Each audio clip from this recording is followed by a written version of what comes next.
बिस्मिल्लाहिर्रहमानिर्रहीम। तो अब बेटा हम वोल्ट मीटर डिस्कस करते हैं। लास्ट लेक्चर में हमने गिलवानोमीटर और एमीटर को डिस्कस किया था, तो नेक्स्ट हम जो है वो वोल्ट मीटर को डिस्कस करते हैं जी। वोल्ट मीटर क्या है? वोल्ट मीटर एक ऐसा इंस्ट्रूमेंट है, एक ऐसा इलेक्ट्रिकल इंस्ट्रूमेंट है which is use to measure the voltage across a component.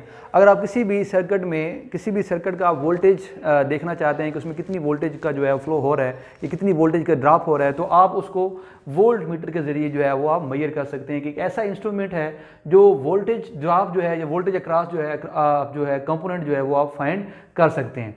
अच्छा, इस यहाँ पे लिखा हुआ है आइडियल वोल्ट मीटर, उसको हम एंड पे डिस्कस करेंगे। सबसे पहले हम इसकी कंस्ट्रक्शन देख लें।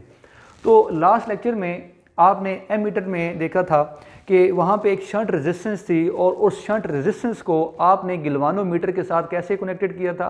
पैरेलल कनेक्ट किया था। लेकिन ये उसके बिल्कुल उल्ट है। तो कंस्ट्रक्शन में आपने करना ये है कि वहाँ पे शंट रेजिस्टेंस थी, वेरी स्मॉल रेजिस्टेंस थी, और यहाँ पे जो रेजिस्टेंस होगी वो हाई रेजिस्टेंस होगी, वेरी हाई रेजिस्टेंस जो है, और उस हाई रेजिस्टेंस को आपने कनेक्ट करना है गिलवानोमीटर के साथ। ये गिलवानोमीटर है जी, इस गिलवानोमीटर के साथ कनेक्ट करना है इन सीरीज। पिछले एम मीटर में क्या था? पैरेलल था। गिलवानोमीटर और शंट रेजिस्टेंस आपस में क्या थी? पैरेलल। लेकिन इसमें वोल्ट मीटर में आपने हाई रेजिस्टेंस RH और गिलवानोमीटर को कैसे कनेक्ट करना है? सीरीज में कनेक्ट करना है। करंट आई है जो कि फ्लो करेगा यहाँ से, और आपने जो है उसको जो है इसकी कंस्ट्रक्शन में करना ये है, ये मैंने एक नीचे पॉइंट भी लिख दी है कि high resistance in series with the galvanometer. High resistance को आपने कनेक्ट करना है, connect in series with galvanometer. तो आपको पता होना चाहिए, ये हमारा जो है वो 12 चैप्टर में गलबन 13 चैप्टर में आपने पढ़ा था कि इक्विवेलेंट रेजिस्टेंस जो है पैरेलल में क्या होती है, तो सीरीज में क्या होती है। तो RE is equal to RH। दो तरह की रेजिस्टेंस है, एक है आपके पास वेरी हाई रेजिस्टेंस RH, और यहाँ पे क्या है दूसरी रेजिस्टेंस होगी गिलवानोमीटर की जो कि आपके पास RG है। तो इक्विवेलेंट रेजिस्टेंस जो आपके पास होगी is equal to RH plus RG series में इस तरह से, और पैरेलल में आपको पता है कि वो हाफ पे जो है 1/RH और प्लस 1/RG करना पड़ेगा, लेकिन सीरीज में है ये दोनों, तो आपने इन दोनों का सम कर लेना है। RE is equal to RH plus RG। अब कनेक्शन पे आ जाएं, तो वोल्ट मीटर जो है उसको कनेक्ट किया जाता है in parallel with the circuit component with the circuit. पिछले एमीटर में ये बिल्कुल उसके रिवर्स चलता आ रहा है। अगर आपको एमीटर अच्छी तरह समझ आ गया तो वोल्ट मीटर भी आप उसके बिल्कुल रिवर्स उसका जो है यहाँ पे वर्किंग है। उसमें क्या था? शंट रेजिस्टेंस को और गिलवानोमीटर को कंस्ट्रक्ट कैसे किया गया था? पैरेलल। और फिर एमीटर को आपने सर्किट में कैसे कनेक्ट किया था? In series. तो एमीटर का नीचे मैंने एक नोट भी लिखवाया था कि कंस्ट्रक्टेड इन पैरेलल, एमीटर की बात हो रही है, कंस्ट्रक्टेड इन पैरेलल और कनेक्टेड इन सीरीज। यहाँ पे क्या होगा? आपने इसको कंस्ट्रक्ट किया है सीरीज में, वो पैरेलल था, ये क्या होगा? सीरीज में कंस्ट्रक्ट किया है, और कनेक्ट कैसे करना है इसको? पैरेलल। और वो कैसे कनेक्ट किया था? उसको जो है कनेक्ट किया था, उसको आपने सीरीज में कनेक्ट किया था, इसको आपने कैसे कनेक्ट करना है? पैरेलल।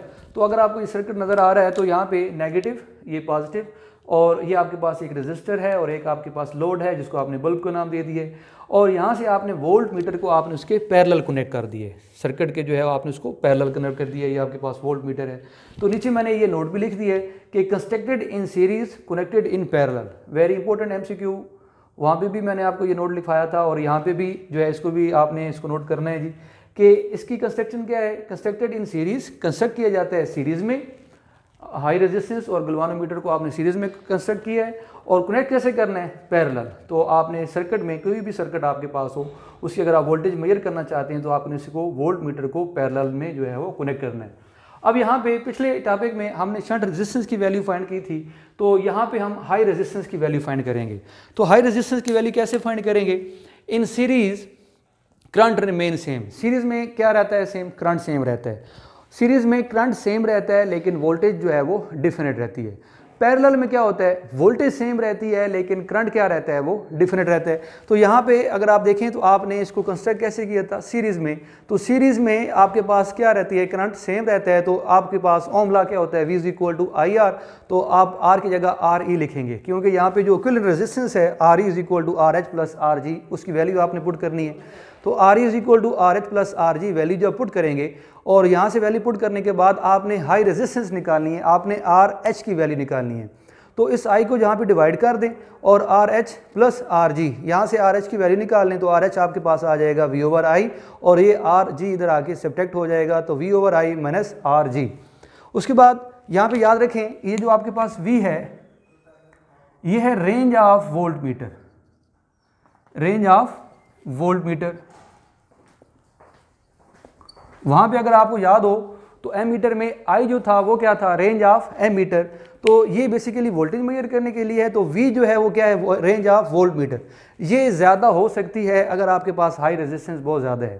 तो अगर आप चाहते हैं कि एक आइडियल जो है, अगर आप चाहते हैं कि आप वोल्ट मीटर तैयार करें, तो यहाँ पे लिखा हुआ है कि आइडियल वोल्ट मीटर क्या होता है, हैज़ इन्फिनाइट रेजिस्टेंस, लामहदूद रेजिस्टेंस उसके पास होनी चाहिए, तब वो आपके पास आइडियल वोल्ट मीटर होगा। तो यहाँ पे लिखा हुआ है greater the value of high resistance, जितनी हाई रेजिस्टेंस ज़्यादा होगी इतनी रेंज ऑफ वोल्ट मीटर भी क्या होगी, ज़्यादा होगी, क्योंकि इनका आपस में रिलेशन क्या है, डायरेक्ट रिलेशन है। तो greater the value of high resistance greater will be the range of volt meter. तो इस दोनों को, एम मीटर को, वोल्ट मीटर को और गैल्वानोमीटर को, इन तीनों को हमने जो है वो समझा दी है। इसको अगर आप बार बार रिपीट करें, देखें, तो नेक्स्ट जो है हम इंशाल्लाह ओम मीटर के बारे में डिस्कस करेंगे। तो थैंक यू वेरी मच बेटा, नेक्स्ट लेक्चर में मिलते हैं।